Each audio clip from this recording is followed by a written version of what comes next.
Matt, welcome. Hey Brendan, how you doing? I'm doing very well. We're going to jump right into it. Matthew, to start, can you tell us about the origins and goals for Tolam Earth?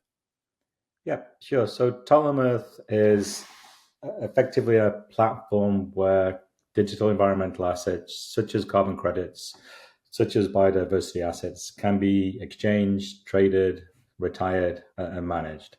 And really, we began the company because we saw that within the voluntary carbon marketplace, which is something that we think is very important, something that we think is going to really help the climate crisis that we have. The actual voluntary carbon market was somehow stuck.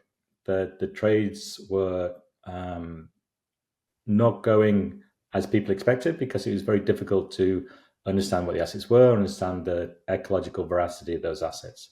So we started Tolm to try and help that problem.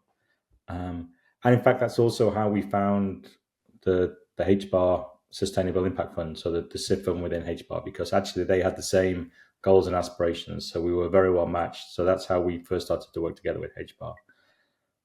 So as we started to address that challenge, we also realized that there was another challenge that actually we hadn't really understood before we began.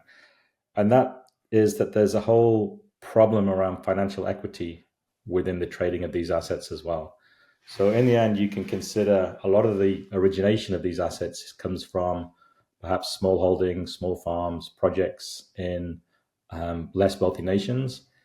And the buyers are typically very wealthy corporations, often in North America or Europe. So there's some kind of disparity between buyers and sellers. And within the middle of that, there was kind of some cowboy like activities. So perhaps a lot of the finance that was being generated wasn't going back to those projects. So there's a whole financial equity problem that needed solving as well. And actually, that's a problem that also leans itself very well to the Sustainable Impact Fund technology that's been developed and the Hedera hashgraph itself. So actually, we were in an ideal place to also begin to work on that problem too. Well, I'm really happy that you guys found each other because it seems like you're doing some exciting things. So, we've noticed Tolam NFTs starting to hit the Hedera network. Specifically, these are entitled Tolam Non Digital No KYC tokens. Can you tell us about these tokens and what they'll be used for?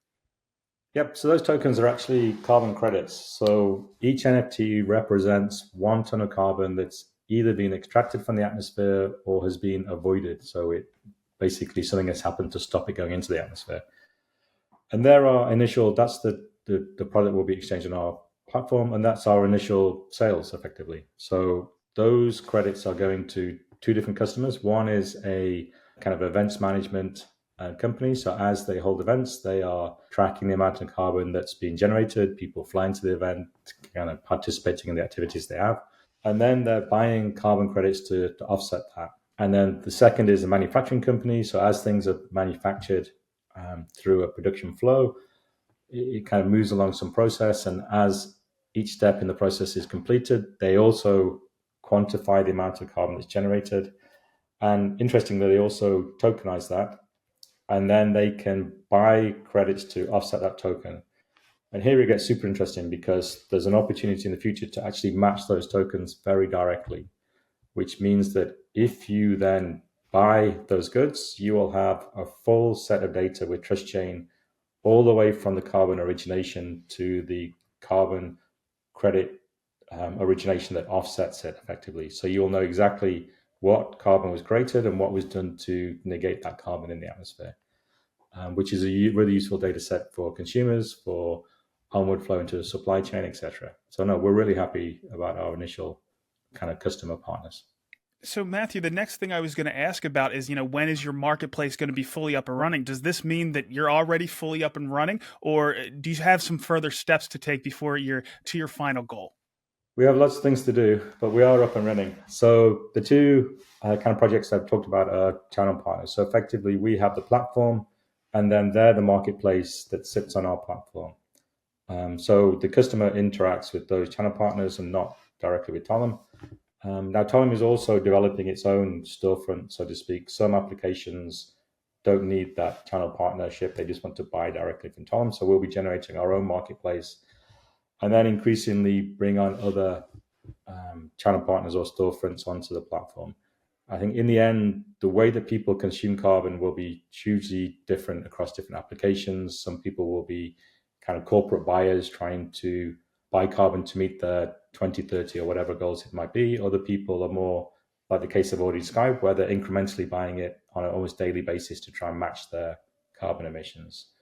So I think our kind of goal is to enable that. It's kind of too difficult for one company to try and cater for that whose set of use cases. So we kind of work with channel partners to bring those different applications on board. So you're talking about the demand side as being your customer. Do you consider both of them being your customer and the supply side as well? Yep. So we have customers on both sides. Now, if we think about how we're going to market and the challenges we have, I think a lot of the challenges are on the demand side, because actually what we do is enabling the supply side to enable those projects to actively articulate the value they bring, to describe the additional kind of value through sustainable development goals, through the way that they've originated the projects, through the communities they support. So they've been kind of crying out for something like Tolm for a long time, to be able to distinguish themselves from people who are perhaps just kind of creating a huge wind farm or whatever, and is kind of just basing kind of relatively cheap offsets. At the moment, people are often considering a carbon credit to be a single thing. It's kind of like a commodity, but actually there's huge differences in the way that they're made, in the social and kind of community efforts they support, and also the environmental impact that they bring. So we allow those supply side partners to articulate that to get a higher price and to really distinguish themselves in the market. So the supply side has been easier to bring people on board to work with Tolm.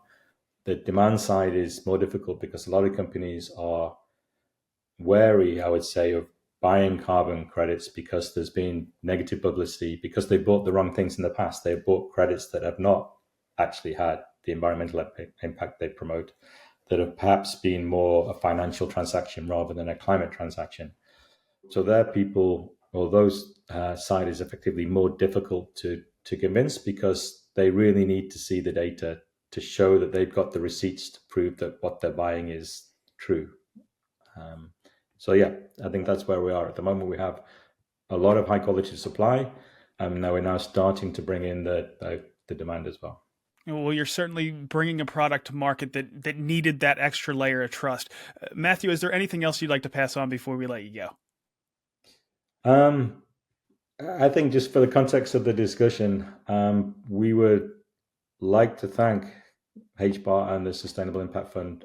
It turns out that the challenge we've taken on is enormous, and it would be completely overwhelming for one company to try and think about all the things to bring on project finance, to think about all the things that brings that ecological trust to the asset, to bring on kind of payment flows that are highly auditable and traceable as well. So really, we're working within a set of ecosystem partners that we call the Coalition of the Willing. It's certainly a different atmosphere to previous startups I've had that are very competitive, and it's kind of like one company's going to win. There's a very collaborative approach, and it's really needed because the size of the challenge we have is so big. So a big shout out to Wes and the rest of the SIF team there. Matthew, thank you so much for coming on and explaining Tolm. I'm now posting these interviews of Hedera builders independently to my channel. The community, influencers, and media outlets are free to use this content to spread the word on what's being built on Hedera. Once they're all uploaded, you'll be able to go to my channel and search for whatever topic or team you're interested in to find more information. Or you'll be able to get the most recent Hedera news by watching the latest HBAR Weekly update. So check them out.